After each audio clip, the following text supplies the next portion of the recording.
सोचिए, आप हर दिन वही फैसले ले रहे हैं जो कोई और चाहता है। आपको लगता है ये आपकी मर्जी है, लेकिन हकीकत में आप एक गेम का हिस्सा हैं जिसके रूल्स आपने नहीं बनाए। कोई आपकी भावनाओं से खेल रहा है, आपके डर को भुना रहा है और आपके दिमाग की चाबी उनके हाथों में है। यह है डार्क साइकोलॉजी, एक ऐसा मनोवैज्ञानिक हथियार जिसका इस्तेमाल दुनिया के सबसे चालाक लोग करते हैं, बिना कोई निशान छोड़े।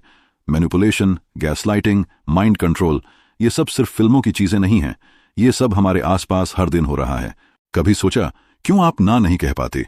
क्यों आपको हमेशा गिल्ट फील कराया जाता है? या क्यों आपको लगता है कि आप ही गलत हैं जब असल में कोई और खेल खेल रहा है?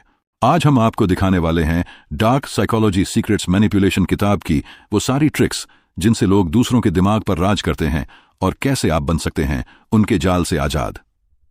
अगर आप खुद को बचाना चाहते हैं या खुद इस साइकोलॉजिकल गेम में मास्टर बनना चाहते हैं तो ये वीडियो आपके लिए है।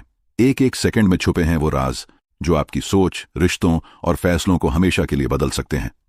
डर, गिल्ट, लालच, शर्म, ये 4 इमोशंस अगर किसी के काबू में आ जाएं तो वो आपके दिमाग से कुछ भी करवा सकता है, और ये है डार्क साइकोलॉजी की पहली सीख। चैप्टर 1 में एमी ब्राउन हमें बताती हैं कि डार्क साइकोलॉजी कोई जादू नहीं है, बल्कि ये इंसानी दिमाग की सबसे गहरी परतों का इस्तेमाल है, जहां इंसान खुद नहीं जानता कि वो क्यों सोच रहा है और क्या करने जा रहा है। यहां सवाल ये नहीं है कि क्या आप मैनिपुलेट हो रहे हैं, बल्कि असली सवाल है आपको अब तक कितनी बार मैनिपुलेट किया जा चुका है और आपको पता भी नहीं चला। अब सवाल उठता है, आखिर डार्क साइकोलॉजी काम कैसे करती है? इसका पहला नियम है टारगेट द इमोशंस। लॉजिकल दिमाग से लड़ना मुश्किल है, लेकिन जब इंसान इमोशनल हो जाता है तो वो अपनी लॉजिक खो देता है, और यहीं से शुरू होता है मैनिपुलेशन का असली खेल। एमी ब्राउन बताती हैं, हर मैनिपुलेटर सबसे पहले आपको इमोशनल बनाता है, या तो डराकर, या प्यार में फंसाकर, या फिर गिल्ट दिलाकर, और जब आप भावनाओं में बहते हैं तब वो आपको वही करने के लिए मजबूर करते हैं जो वो चाहते हैं। रीना एक बहुत ही कॉन्फिडेंट लड़की थी, लेकिन उसका बॉयफ्रेंड हर बार उसके फैसलों को सवालों में डालता। तुम ये कर पाओगी, तुम्हारा माइंडसेट सही नहीं है, तुम पहले भी फेल हो चुकी हो। धीरे धीरे रीना अपनी ही काबिलियत पर शक करने लगी। उसने अपने सपने छोड़ दिए। क्यों? क्योंकि वो मैनिपुलेट हो चुकी थी, बिना जाने। डार्क साइकोलॉजी की ये शुरुआत डरावनी है, पर सच्चाई यही है, जो लोग इसे समझ लेते हैं वो या तो मास्टर बन जाते हैं या फिर खुद को मैनिपुलेशन से बचा लेते हैं। और यही है चैप्टर 1 का सबसे बड़ा सबक। इमोशंस को पहचानो, काबू करो, वरना कोई और करेगा। हर भीड़ में एक ऐसा इंसान होता है जो सबको मुस्कुराते हुए देखता है, लेकिन अंदर ही अंदर वो सोच रहा होता है, इस कमरे में सबसे कमजोर दिमाग किसका है? चैप्टर 2 में एमी ब्राउन बताती हैं कि हर मैनिपुलेशन के पीछे एक मास्टरमाइंड होता है, एक ऐसा इंसान जो आपको नहीं डराता बल्कि आपके डर को ही इस्तेमाल करता है, और यही होता है द मास्टर मैनिपुलेटर। कैसे पहचाने मास्टर मैनिपुलेटर को? ये लोग आपके आसपास ही होते हैं, शायद आपका बॉस, कोई करीबी दोस्त, आपका पार्टनर, या फिर आप खुद। लेकिन ये लोग अपने चेहरे पर एक नकली मास्क पहने होते हैं, जो दिखते हैं बहुत अच्छे, लेकिन असल में चालाक, ठंडे और शातिर होते हैं। एमी ब्राउन 5 क्वालिटीज बताती हैं हर मास्टर मैनिपुलेटर में। 1. चार्म का जादू। ये लोग बहुत अच्छे बोलने वाले होते हैं, हर किसी को स्पेशल फील कराते हैं ताकि लोग उन पर भरोसा करें। 2. Zero empathy. दूसरों के दर्द से इन्हें फर्क नहीं पड़ता, सिर्फ ये सोचते हैं इसका इस्तेमाल कैसे हो सकता है। 3. Control freaks. हर चीज उनके हिसाब से होनी चाहिए, चाहे रिश्ते हों, दोस्ती या काम, सब कुछ इनके कंट्रोल में रहना चाहिए। 4. गैसलाइटिंग। एक्सपर्ट्स। ये आपको खुद पर शक करने पर मजबूर कर देते हैं, आप ही सोचने लगते हैं शायद गलती मेरी है। 5. Blame shifters. हर गलती, हर प्रॉब्लम ये दूसरों पर डाल देते हैं और खुद हमेशा सही बनते हैं। अमित एक ऑफिस में काम करता था और उसका मैनेजर हमेशा उसकी तारीफ करता। You are the best in the team. तुम्हारे बिना ऑफिस अधूरा है। लेकिन जब अमित ने छुट्टी मांगी तो मैनेजर ने कहा, मैं तुमसे डिसअपॉइंटेड हूं, मुझे लगा तुम लॉयल हो, और बस अमित छुट्टी लेना छोड़ देता है। सोचिए, तारीफ भी एक हथियार बन गई। एमी ब्राउन कहती हैं, मास्टर मैनिपुलेटर्स का सबसे खतरनाक हथियार है ट्रस्ट। वो पहले भरोसा जीतते हैं, फिर उसी भरोसे को आपके खिलाफ इस्तेमाल करते हैं। चैप्टर 2 हमें सिखाता है हर मुस्कुराता चेहरा मासूम नहीं होता, कभी कभी सबसे मीठी बातों के पीछे सबसे कड़वा इरादा छिपा होता है। अगर आप मास्टर मैनिपुलेटर्स को पहचानना सीख गए तो आप उनके जाल में फंसने से बच सकते हैं। किसी को कंट्रोल करने के लिए ताकत की नहीं, एक चालाक दिमाग की जरूरत होती है, और ये दिमाग जिन टूल्स का इस्तेमाल करता है उन्हें कहते हैं मैनिपुलेशन टेक्निक्स। Technique 1, gaslighting. तुम ही गलत हो। गेम।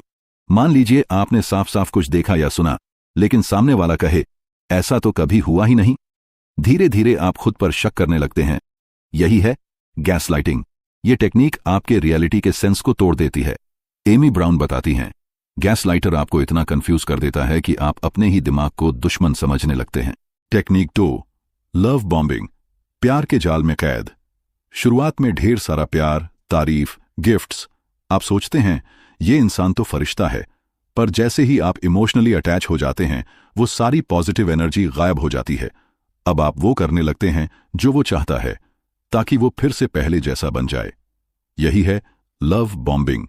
मैनिपुलेटर्स आपको उम्मीद की आदत लगा देते हैं, फिर उसी उम्मीद से कंट्रोल करते हैं।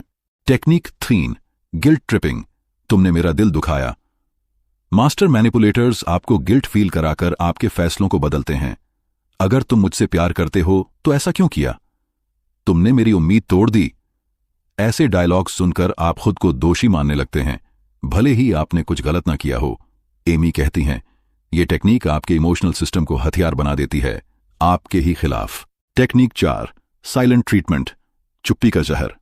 कभी किसी ने आपसे बात करना बंद कर दिया, बिना कारण, बिना जवाब। आप बेचैन हो गए, मैंने क्या किया, सब ठीक तो है? यह चुप्पी भी एक हथियार है जिससे सामने वाला आपको अपनी तरफ झुकाता है। एमी इसे कहती हैं इमोशनल ब्लैकआउट, एक ऐसी चुप्पी जो शोर से ज्यादा दर्द देती है। Technique 5, triangulation. तीसरे को बीच में लाना। मैनिपुलेटर्स अक्सर किसी तीसरे इंसान का नाम लाते हैं। वो तुमसे बेहतर समझता है, मेरे एक्स ने तो कभी ऐसा नहीं किया। इससे आप खुद को कमजोर और कमतर महसूस करने लगते हैं। ये कंपैरिजन आपको उनके कंट्रोल में लाता है। एमी इस टेक्निक को कहती हैं डिवाइड एंड डोमिनेट। चैप्टर 3 हमें सिखाता है मैनिपुलेशन कभी जोर से नहीं होता, ये धीमा जहर है जो आपको अंदर से खोखला कर देता है। लेकिन अगर आप इन टेक्निक्स को पहचानना सीख लें तो आप मैनिपुलेट नहीं होंगे, आप मास्टर बनेंगे। अब तक हमने जाना कि मैनिपुलेशन कैसे होता है, कौन करता है और कौन कौन से हथियार इस्तेमाल किए जाते हैं। लेकिन अब सबसे जरूरी सवाल, क्या आप इन माइंड गेम्स से खुद को बचा सकते हैं? एमी ब्राउन कहती हैं, हां, अगर आप जागरूक हैं तो कोई भी आपको शिकार नहीं बना सकता। Technique 1, emotional awareness. अपनी भावनाओं के रक्षक बनो। मैनिपुलेटर्स का पहला वार आपके इमोशंस पर होता है, इसलिए सबसे पहला बचाव है सेल्फ अवेयरनेस। जब आप किसी बात से बहुत ज्यादा गिल्ट, शर्म या डर महसूस करें तो तुरंत रुकिए और सोचिए, क्या यह भावना सच में मेरी है या कोई मुझे यह फील करवा रहा है? एमी कहती हैं, इमोशंस को ऑब्जर्व करो, रिएक्ट मत करो। टेक्निक 2, बाउंड्रीज सेट करना सीखो। हर इंसान की एक इमोशनल और मेंटल बाउंड्री होती है। मैनिपुलेटर्स इसे तोड़ते हैं और आपको उनके हिसाब से चलाते हैं। एमी कहती हैं, नो कहना सीखो, और अगर कोई बार बार आपके नो को इग्नोर करता है तो समझ जाओ वो आपका भला नहीं सोच रहा। टेक्निक 3, पैटर्न्स ऑब्जर्व करो, बातें नहीं, व्यवहार देखो। मैनिपुलेटर्स बार बार वही गेम खेलते हैं, बस तरीका थोड़ा बदल देते हैं। एमी कहती हैं, उनकी बातों पर मत जाओ, उनके बर्ताव के पैटर्न को देखो।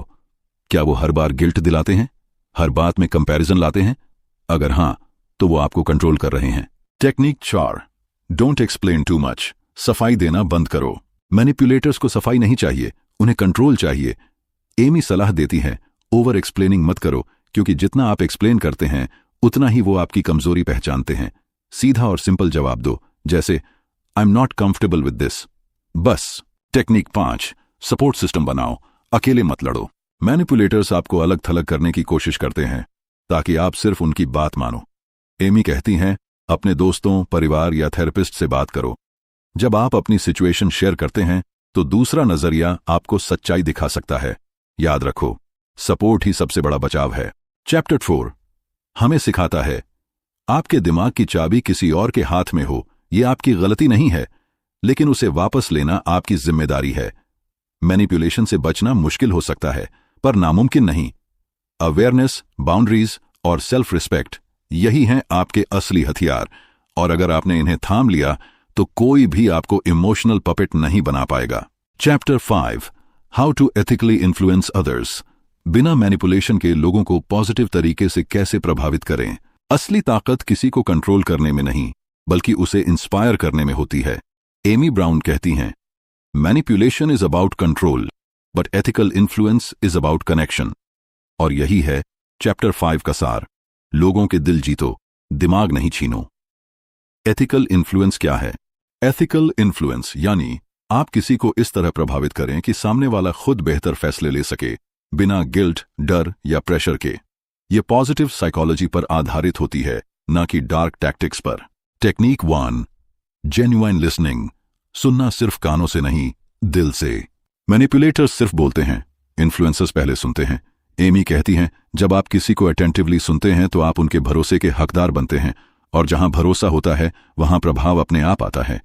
Technique 2, empower, don't control. Manipulators कहते हैं, तुम्हें यह करना चाहिए। इन्फ्लुएंसर्स कहते हैं, तुम क्या करना चाहते हो। एमी बताती हैं, लोगों को फैसले लेने में मदद करो, न कि उनके लिए फैसले लो।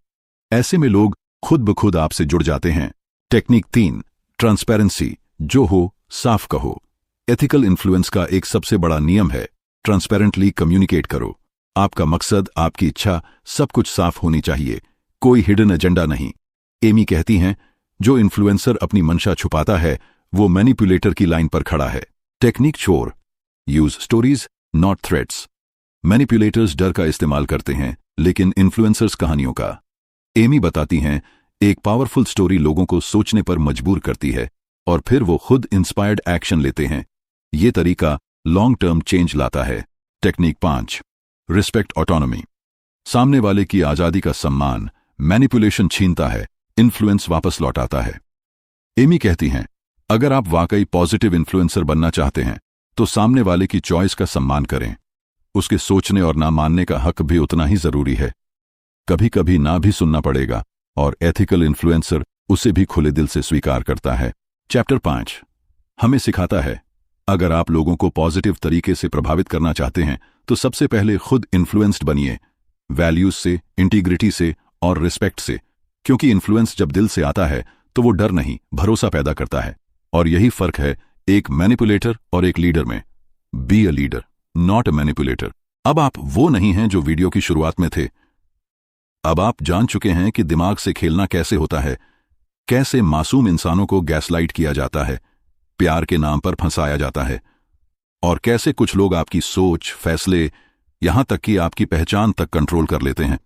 लेकिन अब आपके पास वो हथियार हैं जो किसी तलवार से ज्यादा धारदार हैं, अवेयरनेस, बाउंड्रीज और सेल्फ रिस्पेक्ट। आप अब जान चुके हैं कब चुप रहना समझदारी है और कब ना कहना जरूरी। अब आप जान चुके हैं कि किसी को अपने दिमाग की चाबी देना प्यार नहीं, एक धीमा जहर है। और सबसे बड़ी बात, अब आप ये भी जानते हैं कि दूसरों को बिना तोड़े, बिना कंट्रोल किए भी प्रभावशाली बना जा सकता है। तो अगली बार जब कोई आपके इमोशन से खेलने की कोशिश करे, मुस्कुराइए, क्योंकि अब आप जान चुके हैं पूरा गेम। अब आप शिकार नहीं, शिकारी की सोच पढ़ सकते हैं। अब आप जाग चुके हैं।